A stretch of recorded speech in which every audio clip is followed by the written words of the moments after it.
What could possibly be worth $71 million, the price once paid for a single diamond? With that kind of money, you could buy more than 14 Rolls-Royce Phantoms. Yet people chose a stone small enough to fit on a finger. Why? Because diamonds carry a meaning far beyond their price tag. For billions of years, they formed in silence, deep beneath the Earth's mantle, where carbon atoms were pressed under more than 50,000 atmospheres of pressure and seared by volcanic heat. What could have been soft graphite? The stuff inside a pencil became instead the hardest natural material known, a crystal lattice that refuses to break. And yet, nature's creation is only the beginning. To reach the surface, diamonds rode violent volcanic eruptions trapped within rare rock called kimberlite. From there, human industry took over drilling, blasting, and sifting through hundreds of tons of earth just to uncover a single carat. But the diamond's value was not sealed by geology alone. In 1947, De Beers introduced the slogan "A diamond is forever," a phrase that rewrote culture. The engagement ring as we know it today was born not underground but in advertising. From Hollywood films to wedding traditions, the diamond became a symbol of love, eternity, and status, yet behind the sparkle lies contradiction. While some diamonds glitter on auction blocks or in the windows of Cartier and Tiffany, others are pulled from muddy rivers by bare hands in war-torn regions. Brilliant, eternal, priceless, and sometimes stained by human suffering. What if the most dazzling gem on Earth began as nothing more than ordinary carbon, the same element found in pencil lead? The secret of the diamond lies not in what it is made of, but in where and how it was born. Billions of years ago, deep within the Earth's mantle, unimaginable forces collided. Temperatures soared beyond 1,000 degrees Celsius, while pressures climbed to over 50,000 atmospheres, conditions so extreme that carbon atoms were forced into an entirely new order. Instead of remaining soft graphite, they locked into a rigid crystal lattice, creating the hardest natural substance known, diamond. But these conditions are astonishingly rare. A slight drop in heat or pressure, and the result would be nothing more than brittle graphite. That's why diamonds only form in the oldest, most stable parts of the planet's interior. For eons, these crystals remained buried, hidden more than 100 miles underground. Then, through violent volcanic eruptions, they were carried upward inside vertical magma channels as the molten earth cooled. The diamonds became trapped in a unique host rock called kimberlite, a geological time capsule preserving stones that first formed between 1 and 3 billion years ago. To hold a diamond today is to hold a fragment of Earth's most secret history, a story written in fire and pressure, carried upward by forces strong enough to reshape continents. What force could lift a diamond from more than 100 miles underground to the surface of the Earth? The answer is as violent as it is spectacular: ancient volcanoes. Unlike the fiery eruptions we picture today, these events happened hundreds of millions of years ago when the planet itself was younger and more restless. From deep within the mantle, columns of molten rock surged upward with explosive speed, creating vertical pipes that cut through solid crust like drills made of magma. Riding inside this torrent were crystals of diamond, carried upward in seconds through conditions that would destroy almost anything else. As the eruption cooled, the diamonds became locked inside a special host rock called kimberlite. At first glance, it looks ordinary, dark, rough, unremarkable. But to geologists, kimberlite is a treasure map. It is the only natural formation that consistently reveals the presence of diamonds. Each pipe a geological time capsule preserving stones that formed between 1 and 3 billion years ago. Today, these ancient volcanic scars guide modern mining. Vast craters and spiral-shaped pits mark the search for kimberlite, where humans chase the promise of gems forged in Earth's most secret depths. Every stone pulled from these pipes is not just a fragment of carbon, it's a survivor of cataclysm, a witness to eruptions powerful enough to reshape continents. What does it take to bring a diamond from its volcanic prison to the surface of the Earth? The answer is staggering, an industrial effort so immense that mountains are literally carved apart for a chance at a single carat. Modern diamond mines are among the largest excavations humans have ever created. Open-pit mines sprawl across the landscape, spiraling downward for more than a kilometer wide and nearly 500 meters deep. Before each blast, dozens of high-powered drills bore into the rock, planting explosives with surgical precision. When detonated, the earth shakes, releasing fragments of kimberlite that may or may not contain a diamond. Yet open pits aren't always enough. In regions where deposits lie deeper, miners descend into tunnels stretching 700 to 800 meters below ground. Down there, conditions are suffocating hot, damp, poorly lit, and every step carries risk. The work is slow, dangerous, and brutally demanding, and the yield?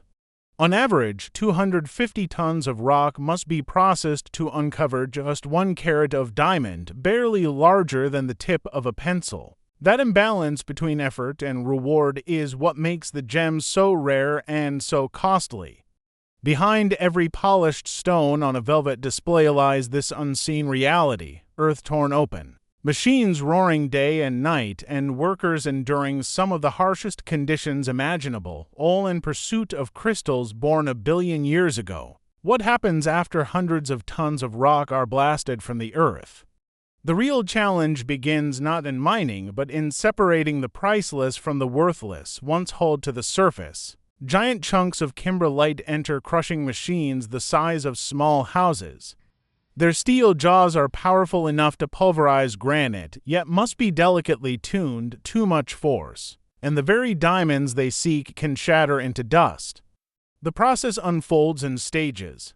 Heavy rollers compress slowly, crushers grind with measured pressure, and vibrating sieves refine the fragments into manageable sizes, but crushed rock alone is chaos. To find clarity, the material is washed in colossal drums and vibrating screens. High-pressure water jets scour away mud, clay, and fine dust, leaving behind a cleaner concentrate. Anything smaller than a millimeter is discarded, unlikely to hold diamonds. The final act is separation, where technology meets nature. Streams of ore pass beneath X-ray scanners that detect the unique fluorescent glow of diamonds in milliseconds. A jet of compressed air fires, ejecting each hidden gem from the flow. This split-second decision, repeated thousands of times per hour, ensures that no crystal of value is left behind. From explosions in the earth to beams of invisible light, the journey of a diamond is a paradox, fragile yet enduring, and here, in the quiet hum of machines, billions of years of geological history are reduced to a heartbeat the moment carbon reveals its rarest form. What determines whether a rough diamond becomes a glittering centerpiece in a Cartier ring or ends its journey as an industrial drill bit? The answer lies in the meticulous process of sorting and valuation. Once freed from rock, each rough diamond is examined under unforgiving light. The first division is stark: stones destined for jewelry and those relegated to industry. The difference depends on size, clarity, shape, and color. A crystal large, transparent, and well-formed may be worth millions, while one with deep inclusions or distorted geometry is destined to cut steel rather than adorn a finger. Here, human expertise still reigns. Sophisticated 3D scanners and optical instruments provide data, but it is the trained eyes of seasoned graders who catch the subtle hue shift or the hairline fracture invisible to machines. They weigh not only carats, but potential, imagining what the rough stone could become once cut and polished. Every decision carries consequences. A single diamond may be cleaved into smaller gems to maximize profit, or preserved intact as a rare collector's piece. The goal is always the same: to unlock maximum brilliance while preserving as much weight as possible. In this stage, each stone is less a mineral and more a possibility of a billion-year-old fragment of carbon awaiting its destiny. Some will sparkle in auction houses, others will drive the engines of industry. And here, in the quiet judgment of experts, the fate of every diamond is decided. What transforms a rough, cloudy crystal into the blinding brilliance of a diamond ring? This metamorphosis happens not in nature, but in human hands through the artistry of cutting and polishing. The process begins with laser planning. Each rough stone is scanned in 3 dimensions, revealing hidden flaws and mapping the most valuable way to divide it. Sometimes a large crystal is sacrificed into smaller gems to maximize yield. Other times, a rare flawless diamond is kept whole, destined to become a one-of-a-kind masterpiece. Every choice balances weight, symmetry, and brilliance in a calculation of science and art. Once the plan is set, high-powered lasers slice the stone with microscopic accuracy down 0.002 of a millimeter, but lasers only open the door. The true transformation comes on the polishing wheel. Coated in diamond dust because only diamond can cut diamond, these spinning surfaces shape every facet. The artisan, guided by years of training, adjusts pressure, angle, and speed, crafting facets that capture and release light in a perfect blaze. Weeks may pass before a single stone is finished. The result is a miracle of precision. A gem with flawless geometry, each cut calculated to unleash maximum sparkle. It's humbling to realize that a diamond's true beauty is not only born of volcanic fire and Earth's pressure, but also of human vision and painstaking labor. From rough carbon to radiant jewel, this is where nature's endurance meets human perfection. What guarantees that the diamond on your finger is authentic, rare, and truly worth its price? The answer lies in a final stage as critical as mining or polishing, grading, and certification. Once cut, each stone enters the laboratory where science takes center stage. Under specialized microscopes, experts scrutinize every facet and flaw. They measure the foresee's carat, cut, color, and clarity standards so precisely that even a fraction of a millimeter can change a diamond's value by thousands of dollars. A whisper of yellow tint, a microscopic inclusion, or a slightly off-angle facet can mean the difference between a masterpiece and a mere stone. Technology aids the process with lasers, spectrometers, and 3D imaging, but human judgment remains irreplaceable. Veteran graders, trained to detect what machines overlook, decide how the diamond will be classified in global markets to ensure transparency. Many stones are inscribed with a microscopic ID number on the girdle, an invisible signature linking it forever to its certificate. Institutions like the Gemological Institute of America and the International Gemological Institute issue these certificates, documents as vital as passports. They validate not just the stone's quality but its identity, allowing buyers worldwide to trust what they hold. Here, the billion-year journey of a diamond meets the modern demand for proof. Sparkle alone is never enough. Authenticity must be earned, examined, and sealed in record. What happens when a billion-year-old diamond meets the imagination of human craftsmanship? This is where raw brilliance becomes wearable art inside the workshops of the world's most prestigious jewelry houses. After passing through mines, machines, and laboratories, certified diamonds arrive at ateliers like Cartier, Tiffany & Co., and Harry Winston.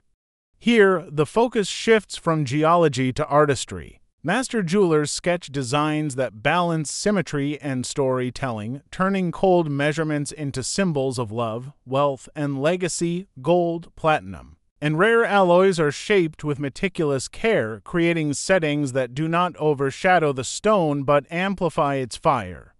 Every detail is deliberate: the curve of a ring, the tension of a clasp, the height of a prong. Just as Rolls-Royce transforms steel into luxury vehicles, these brands transform fragments of ancient carbon into heirlooms meant to last generations. The brilliance of the diamond is only half the equation. The craftsmanship that frames it defines its true character. But this stage is not only about beauty, it is also about prestige. A diamond ring from a luxury house carries not just the sparkle of the gem, but the weight of brand heritage, exclusivity, and cultural meaning, factors that often multiply its value far beyond carats and clarity.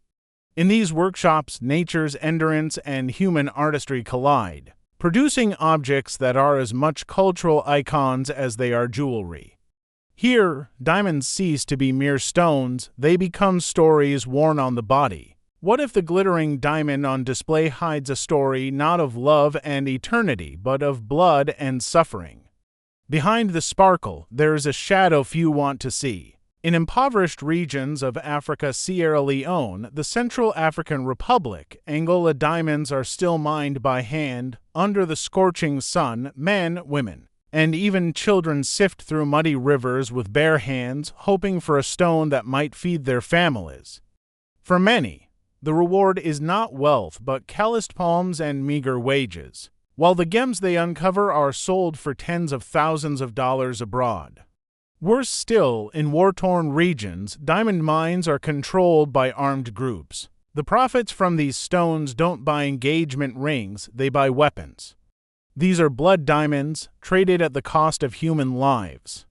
Each glimmer carries the weight of conflict, poverty, and exploitation. The irony is sharp. While luxury houses craft heirlooms for the elite, countless miners endure danger without protection or dignity. The very same crystal lattice that resists fire and pressure also reflects a harsh truth: brilliance can conceal brutality. Today, certification systems and ethical sourcing efforts try to stem the flow of conflict diamonds, yet the problem has not disappeared. A diamond may symbolize eternity, but its origins can carry the echoes of war. It is a reminder that beauty, no matter how timeless, is never free of history. From the depths of the Earth's mantle to the velvet-lined showcases of luxury boutiques, the journey of a diamond is unlike any other. It begins as ordinary carbon, the same element that writes in pencil, but forged under conditions so violent: volcanic heat, crushing pressure. It transforms into the hardest natural material known for billions of years. These crystals lay buried in silence until ancient eruptions carried them upward, trapping them in pipes of kimberlite, waiting to be discovered. The human industry then takes over. Mountains are blasted apart, tunnels carved deep underground, and hundreds of tons of rock moved for the chance at a single carat. Crushing, washing, and separation refine the fragments, while technology and human skill sort and grade each stone, deciding its fate as an industrial tool or timeless jewel. The finest diamonds enter workshops where lasers slice, wheels coated in diamond dust polish, and master craftsmen shape facets that unleash the fire within. Certification gives them identity, luxury houses give them meaning. What began as ancient carbon becomes a cultural icon, worn as a promise of eternity. And yet, not all sparkles are pure. Some diamonds emerge from rivers of mud and pools of blood, dug by bare hands in lands torn by conflict. These stones remind us that beauty can hide shadows and that every gem carries a history as complex as its brilliance. In the end, the story of the diamond is the story of extremes: creation and destruction, art and industry, love and exploitation. To hold one is to hold a fragment of Earth's memory, timeless, dazzling, and never without consequence.